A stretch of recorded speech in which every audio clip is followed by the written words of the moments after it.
إن الحمد لله نحمده ونستعينه ونستغفره ونعوذ بالله من شرور أنفسنا ومن سيئات أعمالنا من يهده الله فلا مضل له ومن يضلل فلا هادي له وأشهد أن لا إله إلا الله وحده لا شريك له وأشهد أن محمدًا عبده ورسوله أما بعد أعوذ بالله من الشيطان الرجيم بسم الله الرحمن الرحيم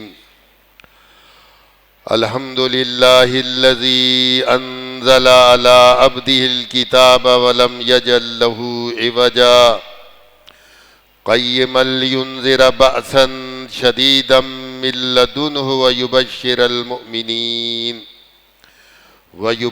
المؤمنين الذين يعملون الصالحات أن لهم أجرا حسنا ماكثين فيه أبدا وينذر الذين قالوا اتخذ الله ولدا۔ محترم سامعین، یہ سورۃ الکہف کی چند ابتدائی آیات ہیں۔ سورہ کہف مکی سورت ہے اور اسے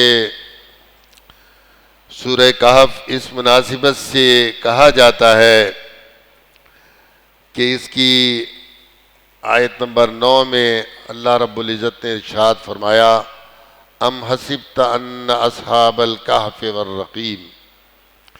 تو یہاں اصحاب کہف کا تذکرہ ہے، اس لیے وہ سورت جس میں اصحاب کہف کا تذکرہ ہے اسے سورہ کہف کے نام سے موسوم کیا گیا ہے۔ اس سورت کے چند فضائل نبی صلی اللہ علیہ وسلم کی احادیث صحیحہ میں ملتے ہیں، جیسا کہ مسلم کی روایت میں آتا ہے کہ جس شخص نے سورہ کہف کی ابتدائی آیات 10 آیات اور بعد میں آخری 10 آیات ان کے یاد کرنے کی فضیلت ذکر ہوئی ہے، اور علامہ ناصر الدین البانی نے ان دونوں روایات کو جمع کرنے کے بعد یہ فرمایا ہے کہ یہاں مراد ابتدائی 10 آیات ہیں۔ یہ بھی حدیث میں ایک فضیلت ذکر ہوئی ہے کہ جو سورہ کہف کی تلاوت جمعے کے دن کرے تو 2 جمعے کے درمیان اس کے لیے نور اللہ رب العزت بنا دیتا ہے۔ اس طرح بعض اور فضیلتیں بھی سورہ کہف کی ذکر ہوئی ہیں۔ نبی صلی اللہ علیہ وسلم کا یہ مکی دور کا آخری حصہ ہے جس میں یہ سورہ کہف کا نزول ہوا ہے۔ اللہ رب العزت نے اس سورت کی ابتدا الحمدللہ سے کی ہے۔ فرمایا الحمدللہ الذی انزل علی عبدہ الکتاب ولم یجعل لہ عوجا۔ تمام تعریفیں اس ذات کے لیے سزاوار ہیں، تمام تعریفوں کے لائق اللہ رب العزت کی ذات ہے جس نے اپنے بندے خاص پر کتاب کا نزول کیا۔ یعنی اللہ رب العزت اپنی تعریف خود بیان کر رہا ہے کہ الحمدللہ الذی، اس ذات کے لیے تعریف ہے، اس اللہ کے لیے تعریف ہے۔ اور جب اس طرح کلام شروع کیا جاتا ہے تو دراصل اس کے بعد جتنی چیزیں آ رہی ہیں یہ سب بڑی عظیم الشان اور توقیر اور توصیف کے لائق ہیں۔ فرمایا انزل علی عبدہ، جس نے اتارا ہے اپنے بندے پر۔ بندے ہونے کے اعتبار سے سارے انسان، سارے جنات، سارے فرشتے سب اللہ کے بندے ہیں۔ لیکن یہاں بندے سے مراد یہ جو نسبت ہے یہ تشریفی کہلاتی ہے، عزت کے لیے ہوتی ہے. جیسے کائنات کے جتنے گھر ہیں یہ سب کے سب اللہ ہی کے لیے ہیں، سب کا مالک اللہ ہے. لیکن کعبے کو بیت اللہ جو کہا جاتا ہے یہ اس کی عزت اور توقیر کے لیے ہے کہ یہ بیت اللہ ہے، اللہ کا گھر ہے. ورنہ ساری زمین اللہ کی ہے اور سارے گھر اللہ کے ہیں، اور سب گھروں کا حقیقی مالک تو اللہ ہی ہے. لیکن تشریفی نسبت کی وجہ سے بیت اللہ کو خاص مقام حاصل ہے. تو فرمایا خاص بندے یعنی محمد عربی صلی اللہ علیہ وسلم پر، یعنی محمد عربی صلی اللہ علیہ وسلم کا یہ اعلیٰ اور عرفہ مقام ہے کہ آپ اللہ کے بندے ہیں، اللہ کے فرمانبردار ہیں. نافرمان بھی اللہ کا بندہ ہوتا ہے لیکن وہ بندہ گندا ہوتا ہے، اس کو بندہ کہلانے کا حق نہیں ہوتا کیونکہ وہ بندگی کرتا نہیں ہے، عبادت کرتا نہیں ہے. اس لیے اس کو اللہ رب العزت اپنا بندہ نہیں کہہ رہا تھا. متقی، پرہیزگار، مومن، فرمانبردار، اطاعت کیش لوگوں کو اللہ نے اپنا بندہ قرار دیا ہے.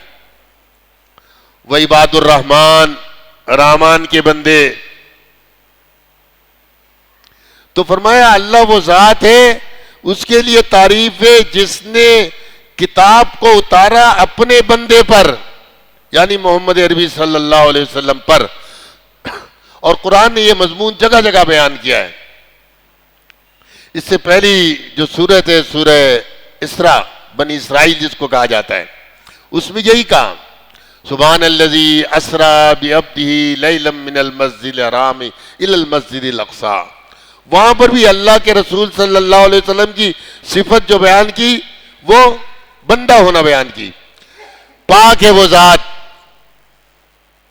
یہاں کا تعریف ہے اللہ کے لیے، وہاں فرمایا پاک ہے وہ ذات سبحان الذی اسریٰ بعبدہ جو راتوں رات لے گیا اپنے بندے خاص کو من المسجد الحرام الی المسجد الاقصی، مسجد حرام سے مسجد اقصی تک. پھر اللہ رب العزت نے سورہ بقرہ میں ساری انسانیت کو، ساری مخلوقات کو چیلنج کیا. ان کنتم فی ریب مما نزلنا علی عبدنا فاتوا بسورۃ من مثلہ. اگر تمہیں شک ہے، تمہیں اس کتاب کے بارے میں شک ہے جو ہم نے اپنے بندے پر اتاری ہے. یہاں پر بھی خصوصیت کیا ذکر کی نبی صلی اللہ علیہ وسلم کی؟ بندہ. ان کنتم فی ریب، اگر تمہیں ہو شک کس چیز میں؟ مما نزلنا جو ہم نے اتارا ہے علی عبدہ اپنے اس بندے خاص پر، جو محمد عربی صلی اللہ علیہ وسلم پر اتارا ہے، یہ ہمارا بندہ ہے. فاتو بسورۃ من مثلی، اس جیسی ایک صورت بنا کے لے آؤ نا. سارے انسان، سارے جنات، ساری مخلوقات کو اللہ رب العزت نے چیلنج کیا ہے، اور 1500 سال سے یہ چیلنج اپنی جگہ قائم ہے. ایک سورت بھی کوئی اس قرآن کی مثال نہیں بنا سکا. تو محمد عربی صلی اللہ علیہ وسلم کا سب سے اعلیٰ مقام بندہ ہے. بندہ ہونے کے بعد پھر اللہ کا رسول ہے. ہم نماز میں اور کلمے میں یہی کہتے ہیں اشہد ان لا الہ الا اللہ واشہد ان محمدن عبدہ ورسولہ. میں اس بات کی گواہی دیتا ہوں کہ اللہ کے علاوہ کوئی معبود نہیں، اور میں اس بات کی گواہی دیتا ہوں کہ محمد صلی اللہ علیہ وسلم اللہ کے بندے ہیں، ورسولہ اور اس کے رسول ہیں. وضو کر کے فارغ ہوتے ہیں تو یہی کلمہ شہادت ہم پڑھتے ہیں. ایک شخص دار اسلام میں آتا ہے وہ اسی بات کی گواہی دیتا ہے کہ اللہ کے علاوہ کوئی معبود نہیں اور محمد صلی اللہ علیہ وسلم اللہ کے بندے اور اللہ کے رسول ہیں. آج کچھ لوگ اپنی دانش میں، اپنی سمجھ کے مطابق سمجھتے ہیں کہ محمد عربی صلی اللہ علیہ وسلم کو بندہ کہہ دینا آپ کی معاذ اللہ توہین، یہ تنقیص ہے۔ اللہ تو صفت بیان کر رہا ہے کہ محمد صلی اللہ علیہ وسلم اللہ کے بندے ہیں۔ فرمایا تمام تعریفیں اس ذات کے لیے ہیں، اس اللہ کے لیے جس نے اپنے بندے پر اتارا کتاب کو، وَلَمْ يَجْعَلْ لَهُ عِوَجًا، اور کتاب بھی ایسی اتاری کہ اس میں کسی قسم کا کوئی ٹیڑھا پن نہیں رکھا، کجی نہیں رکھی، سیدھی سیدھی راہ دکھانے والی کتاب ہے۔ اس کے اندر کوئی چیز ایسی نہیں ہے جو ریب اور شک والی ہو، جو رائے ہدایت سے ہٹ کر ہو، ایسی کوئی چیز نہیں۔ الحمد کے الف سے شروع کریں، والناس کے سین تک پڑھتے چلے جائیں، اس کے اندر کسی قسم کی کوئی کجی آپ کو نہیں ملے گی۔ دوسرے مقام پر قرآن نے کہا وَلَوْ كَانَ مِنْ عِنْدِ غَيْرِ اللَّهِ، اگر یہ اللہ کے علاوہ کسی اور کی جانب سے ہوتا، لَوَجَدُوا فِيهِ اخْتِلَافًا كَثِيرًا، تو یہ قرآن کے اندر بہت اختلاف پاتے۔ قرآن اختلاف سے ماورا ہے۔ عربی زبان کا ایسا شاہکار ہے کہ عربی گرامر کو اگر صحیح کرنا ہے تو قرآن کو سامنے رکھ لو۔ عربی زبان قرآن کی محتاج ہے، قرآن عربی زبان کا محتاج نہیں ہے۔ عربی زبان کو زندہ رکھنے والی کتاب قرآن ہے، قرآن کو زندہ رکھنے والی کتاب عربی زبان نہیں ہے۔ ہر زبان مرور زمانہ کے ساتھ ساتھ تبدیل ہوتی رہتی ہے، ہر زبان تبدیل ہو جاتی ہے، اور 500-600 سال گزرتے ہیں تو وہ زبان بولنے والے ہی اس زبان کو نہیں جانتے۔ اگر 400 سال پرانی اردو آپ کے سامنے کوئی رکھ دے پڑھنے کے لیے تو ہوش ٹھکانے آ جائیں گے۔ اردو لغت چھان چھان کے آپ مر جائیں، آپ کو اس کے الفاظ کے معنی بھی نہیں ملیں گے، وہ الفاظ ہی نہیں ملیں گے، سب متروک ہو گئے۔ لیکن یہ قرآن ہے، قرآن جس نے عربی زبان کو زندہ رکھا ہوا ہے۔ اہل عرب بولے یا نہ بولے وہ لفظ قرآن کے اندر آ گیا، قیامت تک کے لیے محفوظ ہو گیا۔ فرمایا اس میں کسی قسم کی کوئی ٹیڑھ، کجی، عوج نہیں ہے۔ قیمہ، قیم کہتے ہیں درست کو، صحیح کو، مضبوط کو اور سیدھی چیز کو۔ کیا قیم، یہ کتاب صحیح، درست، مضبوط اور سیدھا راستہ دکھانے والی ہے۔ لِيُنذِرَ بَأْسًا شَدِيدًا، تاکہ لوگوں کو انذار کرے، ہوشیار کرے سخت عذاب سے۔ قرآن لوگوں کو کل اللہ کے بھڑکتے ہوئے عذاب سے ڈراتا ہے، ہوشیار کرتا ہے۔ نبی صلی اللہ علیہ وسلم مدینے کی مسجد میں منبر پر کھڑے ہو کے کہتے تھے وَأَنذَرْتُكُمْ نَارًا تَلَظَّىٰ، لوگوں میں تمہیں ہوشیار کر رہا ہوں بھڑکتی ہوئی آگ سے، ایسی آگ جو انسانوں کے یہ کھالوں کو یہ جھلسا دے گی، ایسی آگ جو لمبے لمبے ستونوں کے اندر بند کر دی گئی ہے، اس سے ہوشیار کر رہا ہوں، بچ جاؤ، ڈر جاؤ۔ یہ قرآن کے ذریعے نبی صلی اللہ علیہ وسلم انذار کر رہے تھے، ہوشیار کر رہے تھے۔ آج آپ جانتے ہیں دنیا میں ذرا سا کوئی حادثہ ہو جائے لوگ ڈراتے ہیں، بعض اوقات کچھ معلوم بھی نہیں ہوتا، صرف لوگ بھاگ رہے ہوتے ڈر کے، اس کے ساتھ ساتھ بھاگنے لگتے ہیں کہ بھائی کوئی مصیبت ہے، جبھی سے یہ 30 40 50 60 آدمی بھاگ رہے ہیں، کوئی بڑی مصیبت ہے، بھاگنے لگتے ہیں۔ محمد عربی صلی اللہ علیہ وسلم فرماتے ہیں انا النذیر العریان، میں تمہیں ہوشیار کرنے والا ہوں، کھلا ڈرانے والا ہوں، عریاں نذیر ہوں، کلم کھلا لوگوں کے سامنے اللہ کے عذاب سے ڈرانے والا ہوں۔ پہلا آپ کا خطبہ جو آپ نے کوئی صفحہ پر دیا تھا اس میں یہی تھا، لوگوں ڈر جاؤ، کل اللہ کا عذاب، اس سے میں تمہیں ڈرا رہا ہوں۔ یہ اس کتاب کا بھی کام ہے. محمد صلی اللہ علیہ وسلم اس کتاب کے ذریعے لوگوں کو ہوشیار کر رہے تھے، انذار کر رہے تھے، ڈرا رہے تھے. من لدنہ، اور یہ انذار اللہ کی جانب سے. آپ جانتے ہیں کہ جتنی بڑی شخصیت خبر لا رہی ہو، جس بڑی شخصیت کی جانب سے خبر ہو، اتنی زیادہ معتبر ہوتی ہے.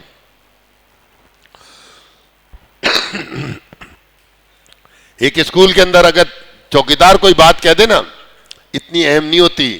جو اسکول کا پرنسپل، اسکول کا ہیڈ ماسٹر کہتے ہیں بھائی یہ تو پرنسپل صاحب نے آرڈر دیا ہے، اس نے یہ کہا ہے. بغیر کسی تمثیل کے، بغیر کسی مثال کے آپ کو سمجھانے کے لیے بتا رہا ہوں. اللہ فرماتا ہے من لدنہ، اس کی جانب سے یہ انذار ہے. وَيُبَشِّرَ الْمُؤْمِنِينَ، اور بشارت دیجئے ایمان والوں. وہ بشارتیں دیتا ہے ایمان والوں کو. یعملون الصالحات، ایمان صرف زبانی کلامی بات نہیں ہے کہ بس ہم یہ کہہ دیا کہ ہم اللہ پر ایمان لے آئے، رسول اللہ صلی اللہ علیہ وسلم پر ایمان لے آئے. نہیں، اس کے ساتھ ساتھ اعمال کی سوغات بھی ساتھ ہونی چاہیے. اس ایمان کی بنیاد پر اعمال کی عمارت تعمیر کی جائے گی. یہ ایمان اور اعمال صالحہ دونوں ایک دوسرے کے ساتھ لازم اور ملزوم ہیں، لیکن ترتیب وہی ہوگی جو اللہ رب العزت نے قائم کی ہے کہ پہلے ایمان اور اس کے بعد اعمال صالحہ. آپ جگہ جگہ دیکھیں قرآن نے یہی کہا کہ نقصان سے کون بچیں گے سورہ تو اثر میں، الا الذین آمنوا وعملوا الصالحات، جو ایمان لائے اور اس ایمان کی بنیاد پر نیک اعمال کیے. تو فرمایا یعملون الصالحات، انہوں نے نیک اعمال کیے. ان لہم اجرا حسنا، ان کے لیے اجر ہے، ثواب ہے، بدلہ ہے بہترین. اسلام ون سائیڈڈ ٹریفک کو نہیں چلاتا، دونوں کو ساتھ. نہ ماننے والوں کے لیے انذار اور مان کر ایمان لانے والوں کے لیے اجر عظیم، اجر حسنہ، اس کی خوشخبری بھی دیتا ہے. کیوں؟ اسلام جو ہے یہ معتدل دین ہے. امت مسلمہ امت وسط ہے، اس میں افراط اور تفریط نہیں ہے کہ بعض مذاہب ماضی کے ملتے ہیں کہ اس کے اندر صرف ایمان، زبانی ایمان لانے کے بعد اعمال کی کوئی ضرورت ہی نہیں ہے، بس ایمان لے آئے کامیاب ہو گئے. آج کی عیسائیت جو موجودہ عیسائیت ہے، عیسیٰ علیہ السلام کی تعلیمات یہ نہیں، بس مسیح علیہ السلام کو مان لو کہ وہ اللہ کے بیٹے تھے، اللہ نے انہیں انسانیت کی بخشش کے لیے پھانسی پہ چڑھا دیا، معاذ اللہ مصلوب کر دیا، بس مسیح کو مان لو تمہارا بیڑا پار. ایسا نہیں ہے. یا یہودیت کی طرح ایسے سخت احکامات، یہ بھی نہیں ہے. آج ہم نے بھی یہی کام کیا ہے. بس سال میں ایک دفعہ بڑی 11ویں دہلی آ رہا ہے نا مہینہ، بس اس کے بعد نماز پڑھو نہ پڑھو. عوام الناس کا یہ عقیدہ ہے. پیر صاحب کا دامن تھام لو، اب پیر صاحب جو چوچ کرتے رہیں تمہیں اس سے بحث نہیں، بس جہاں پیر صاحب جائیں گے تم بھی چلے جاؤ گے، اور ان کی دانش میں پیر صاحب تو جنتی ہیں، ہم بھی پیچھے چلے جائیں گے. کہتے ہیں پیر صاحب انجن ہے، ہم اس کے پیچھے ڈبے ہیں. پیر صاحب جدھر جائیں گے، جس طرح ریل کا انجن جاتا ہے ڈبے ساتھ چلے جاتے ہیں. لیکن کبھی کبھی ریل گاڑی کھڈے لائن بھی ڈال دی جاتی ہے، کانٹا جب بدل جاتا ہے تو پھر سانگی کے اسٹیشن پہ یہ تباہی کی گھاٹ اتر جاتی ہے. تو یہ جو عقیدے بنا لیے ہیں نا، یہ قرآن حکیم کے خلاف ہیں، محمد عربی صلی اللہ علیہ وسلم کی تعلیمات کے خلاف ہیں. اللہ رب العزت نے قرآن میں ارشاد فرمایا وَاعْبُدْ رَبَّكَ حَتَّى يَأْتِيَكَ الْيَقِينُ، آپ اللہ کی عبادت کرتے رہیے یہاں تک کہ آپ کو موت آ جائے۔ محمد صلی اللہ علیہ وسلم کو تو آخر وقت تک عبادت کا حکم دیا، اور آپ کے آخری الفاظ بھی یہی تھے، الصلاۃ الصلاۃ وما ملکت ایمانکم۔ دیکھو نمازوں کا خیال رکھنا اور غلاموں کے ساتھ اچھا سلوک کرنا، یعنی حقوق اللہ اور حقوق العباد آپ نے دونوں کو پورا کرنے کا حکم دیا۔ لیکن پہلے اللہ کا حق رکھا، الصلاۃ یہ اللہ کا حق ہے، پھر فرمایا غلاموں کے ساتھ اچھا سلوک۔ تو ہر ترتیب کو اس طرح رکھنا ہے جس طرح اللہ رب العزت نے قرآن حکیم میں اور محمد عربی صلی اللہ علیہ وسلم نے اپنی احادیث میں رکھا ہے۔ اس ترتیب کو بھی تبدیل کرنے کا حق کسی کو نہیں ہے کہ حقوق اللہ کو صرف نظر کرتے ہوئے بس حقوق العباد پورے کرتے رہو، یہ بھی غلط طریقہ ہے۔ پہلے حقوق اللہ پھر حقوق العباد، پہلے اللہ کا حق پھر والدین کا حق۔ وَقَضَىٰ رَبُّكَ أَلَّا تَعْبُدُوا إِلَّا إِيَّاهُ وَبِالْوَالِدَيْنِ إِحْسَانًا، کا تیرے رب نے یہ حکم دیا ہے کہ اللہ کے علاوہ کسی اور کی عبادت نہیں کرنا، پھر کا وَبِالْوَالِدَيْنِ إِحْسَانًا، اور پھر والدین کے ساتھ اچھا سلوک۔ اقول قولی ھذا واستغفر اللہ لی ولکم ولسائر المسلمین المؤمنین یا عباد اللہ۔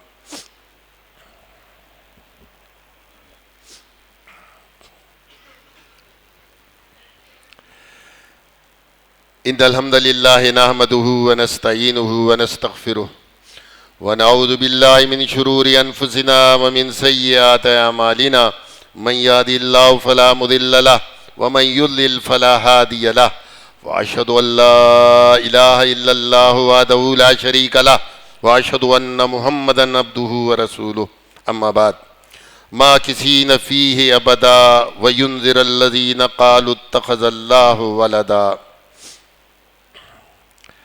اللہ رب العزت نے ارشاد فرمایا، ماکثین فیہ ابدا، وہ اس جنت کے اندر، ان نعمتوں کے اندر، اس اجر حسنہ کے اندر ہمیشہ رہیں گے۔ وہاں سے مومین کو جنت سے نکالا نہیں جائے گا، ایک دفعہ داخلہ ہو گیا اب یہ ہمیشہ کے لیے جنت میں رہیں گے۔ یہ بہت بڑی خوشخبری ہے۔ حدیث میں آتا ہے جب جنتی جنت میں اور جہنمی جہنم میں چلے جائیں گے، فیصلہ ہو جائے گا آخری، تو موت کو لایا جائے گا جنتیوں اور جہنمیوں کے درمیان، اس کو مینڈے کی صورت میں لایا جائے گا، اور جس طرح ہم قربانی کرتے ہیں نا، یہ دمبے کی مینڈے کی، اس طرح اس کو ذبح کر دیا جائے گا، اور جنتیوں اور جہنمیوں سے کہا جائے گا مخاطب ہو کر، جنتیوں دیکھ لو یہ موت ہے، اس موت کو موت آ گئی، اب تمہیں جنت میں رہنا ہے ہمیشہ ہمیشہ، اب تم پر موت نہیں ہے۔ جنتی اس پر بہت خوش ہو گئے کہ اب جو ہے نا ہمیں نہ تو مرنا ہے اور یہاں سے نہ نکالا جانا ہے، اب ہم ہمیشہ ہمیشہ کے لیے اس میں رہیں گے۔ یہ بہت بڑی خوشخبری ہے۔ جہنمیوں سے کہا جائے گا دیکھو یہ موت ہے، موت کو موت آ گئی، اب تمہیں جہنم میں رہنا ہے ہمیشہ، اب مر کر نکلو گے نہیں۔ انسان کہتا ہے نا مر جائیں گے جان چھوٹ جائے گی دنیا سے، کہا اب جہنم میں مر کر نکلنے کا راستہ نہیں ہے، ہمیشہ اب جہنم میں۔ ان کے لیے اس سے بڑی ذلت اور اس سے بڑی خواری اور اس سے زیادہ پریشانی کی بات نہیں ہوگی، اس لیے جنتیوں کو یہ خوشخبری دی کہ اس کے اندر ہمیشہ رہیں گے۔ وَيُنذِرَ الَّذِينَ قَالُوا اتَّخَذَ اللَّهُ وَلَدًا، اور ڈرائے ان لوگوں کو قَالُوا اتَّخَذَ اللَّهُ وَلَدًا، جنہوں نے کہا کہ اللہ نے بیٹا بنا لیا ہے۔ معلومہ قرآن کی جو نزول کی سب سے بڑی وجہ ہے، نبی کے آنے کا جو سب سے بڑا مقصد ہے، وہ توحید کی اشاعت اور شرک کی بے خونی کرنا ہے۔ یہودیوں نے عزیر علیہ السلام کو اللہ کا بیٹا بنایا، عیسائیوں نے عیسیٰ علیہ السلام کو اللہ کا بیٹا بنا لیا۔ وقالت الیہود عزیر ابن اللہ، قرآن نے ذکر کیا ان کا عقیدہ. اور یہودی یہ کہتے ہیں عزیر اللہ کا بیٹا ہے. وقالت النصارى، عیسائیوں نے یہ کہنا شروع کر دیا کہ مسیح علیہ السلام اللہ کا بیٹا ہے. اور فرشتوں کو اللہ کی بیٹیاں مشرکین مکہ نے بنا لیا. افرأیتم اللات والعزی ومناۃ الثالثۃ الاخری الکم الذکر ولہ الانثی تلک اذا قسمۃ ضیزی. سورہ نجم.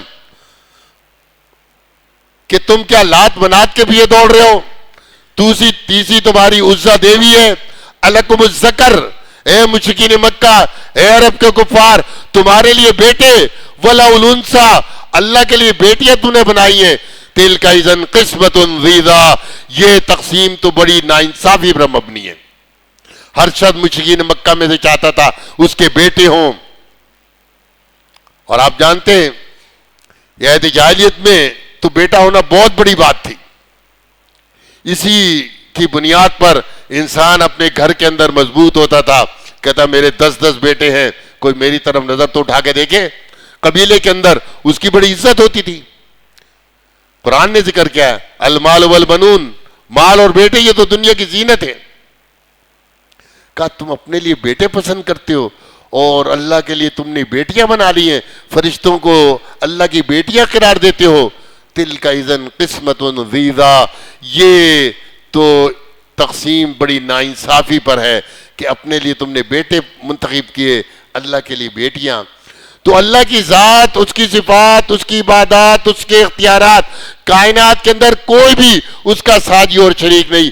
نبیوں میں سب سے بزرگ بالا نبی محمد عربی صلی اللہ علیہ وسلم، فدا امی و ابی والناس اجمعین، وہ بھی اللہ کی ذات اور صفات کے اندر شریک اور ساجی نہیں ہے.